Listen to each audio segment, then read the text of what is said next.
Obzorda Onyx LTZ Turbo bezdek lekin avtomat varianti. Bizning obzorimiz o'zgacha, yurgan kilometr kattaroq.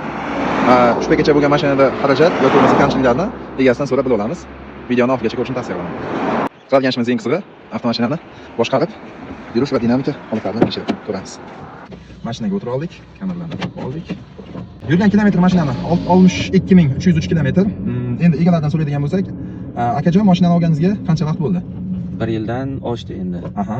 Olganingizdan buyon mashinaga qanaqa xarajat qildingiz? Hammasini ayting. Xarajat kalotkasini almashtirdim. Qanchada? 47 mingda. Tez ketadigan akalarga mashina turbina hisobidan tezlik hisobidan kalotkani yeyishi tezroq. Keyingi xarajatingiz? Keyingi xarajat balon qo'yganman. Balon qo'yildi. Propan gaz qo'yilgan.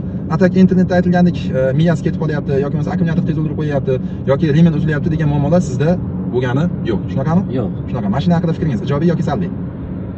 Endi kimga qanday bilmadim, men uchun zo'r. Ijobiy, zo'r. Men uchun zo'r. Aha. Faqat xarajat o'sha tur balon moy almashtirish, eng katta qilgan xarajatingiz tamom, boshqa hech qanaqa xarajat bo'lmadi. Yo'q, hali xarajat bo'lgani yo'q. Yonmay qoldi, akkumulyator o'libdi. Endi 1 yil mobaynida akkumulyator kela boshladi. Meni mashina haqida fikrim menda ham ijobiy. Hozir yurgan yo'llarimiz ancha notekis. 60 ming yurgan mashinaga salonda hech qanaqa ovoz yo'q. Yurishi juda yumshoq. Menga yoqdi. Endi Onyx degan akada kommentariyada kutaman. Sizda qanaqa xarajat bo'ldi, olganingizga qancha bo'ldi va eng katta xarajatingiz haqida ma'lumot yozib qoldiring.